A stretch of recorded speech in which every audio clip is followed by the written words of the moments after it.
So today I want to talk to you about the Canon R5, and it's been a while since I've done one of these. So I'm gonna just kind of speak to it the way I see it and share with you my thoughts. I think that the Canon R5 is, for lack of any better way of putting it, amazing.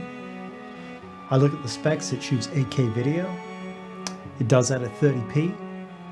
In the email that Canon sent out, they mentioned that it would support dual pixel autofocus.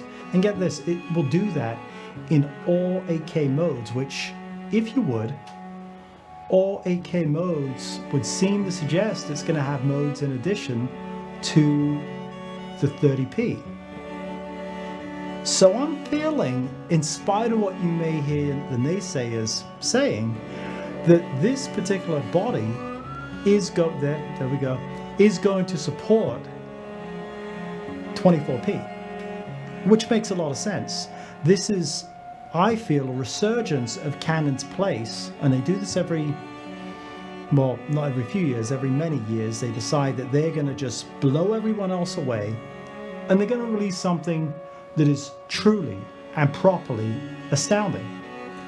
They did it with the original 5 series, and I think what we're seeing now is a repeat of what they'd done previously. So I'm very excited to see this new camera. I bought originally, as many of you may know if you've watched any of my videos.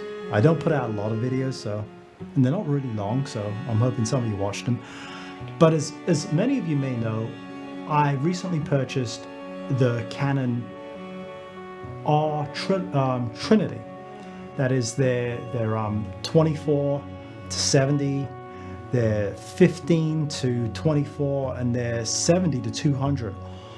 I can tell you from my personal experience that all three are absolutely excellent lenses, a great investment. They weren't cheap though, and I bought these largely in anticipation of a new body, the so-called Pro body being released. And I've really been looking forward to that, and I don't know if this is going to be the equivalent of the 1DX Mark II that I used to have, or the new 1DX Mark III, but in a mirrorless iteration. But I can tell you, I think it's probably going to be good enough for my needs, and that's exciting because I tinker. I mean, I don't do any of this professionally. I just like to have fun. I like the technology, and for me, this is kind of a big deal because I'm finally going to get to fully exploit that glass. Mind you, I'm not saying that I was fully exploiting it before. I don't feel that my skill set is of such that I have surpassed what the glass can do, or even match what the glass can do. But still, for my usage, I'd like to get the maximum out of that glass. And specifically, I'm thinking being able to shoot with the full sensor width when I'm shooting in 4K. And that's something that the EOS R couldn't do. So the R5 has the potential to unlock that kind of flexibility. I'll call it flexibility. Many have said that the EOS R is sufficient in 1080p. And I initially felt that way, but then I got a whole bunch, I got a whole new setup here. None of these cameras that I'm shooting this with, which is being shot in one take, on the fly, just live, live as if I'm recording it live. None of these cameras are actually Canon cameras. All of these cameras are Blackmagic micro studio cameras, which has been something I've been dabbling in. You can pick these things up for dirt cheap online, so I figured why not get some, and all the ones I got were brand new, and well, they said they were brand new, and they looked brand new, and they had full warranties, and I got them for dirt cheap, pennies on the dollar from what they originally were. So I hooked this entire thing up, and I went through an entire ordeal, challenge, I don't know what you call it, but I went through an entire phase of deciding to build an elaborate system using the Blackmagic 8010, I guess it is what it's called. And I got the big one, not the HD, the 4K Studio, and it did everything. It was great. Apart from it was not great.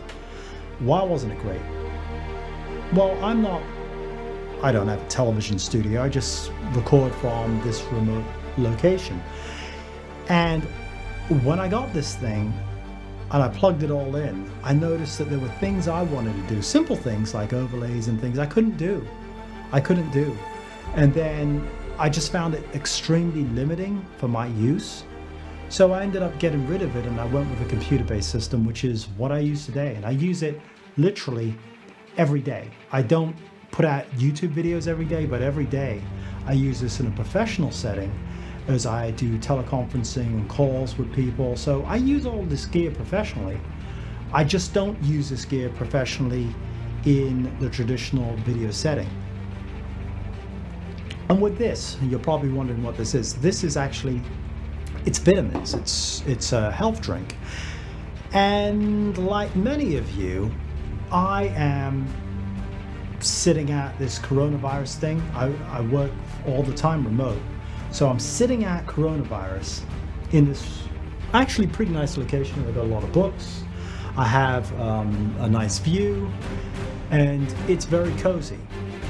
But I'm sitting at coronavirus, and as I look at this thing, and if I bring up some data here, long story short is it doesn't look good. And I see a lot of people in the cities out and about. And I think to myself, are they following in the footsteps that Italy followed in? Because Italy, I don't think, is actually getting better. I mean, everything I'm seeing would seem to suggest that Italy is in fact, well, let's bring it up, is very much, well, let's just say that they're not making the breakthroughs that China did. And that's alarming, and it's disturbing. And for me as a gas victim, you know, gear acquisition syndrome, I am, for once in my life, not feeling very much gas. And I think the reason is because I'm looking at this whole coronavirus situation, and I'm thinking, if I go out and buy a fancy new body right now, I don't need it, but if I go out there and buy it, just to play with, what am I shooting? Everything is on lockdown. It's either on lockdown now or soon to be on lockdown. So it really does present the conundrum of, does it even make sense to go out and buy a body, even if it's a highly desirable body, if you kind of have enough to get the job done now? You're not desperate for a new camera, and plus, worse, and this is the worst part, you don't have anything to shoot because you're held up in your house, in your apartment, in your wherever, in your bunker, and you can't get out and shoot anyway. And even if you could, what would you shoot? Because everything's closed or shut down. So then I guess my question to you is simply this. Even with the new announcements coming out, there's a lot of cool gear I'm sure is going to answer Canon's challenge. But the question really lies is this. In the current state of things, the way the world is, are you still feeling gas?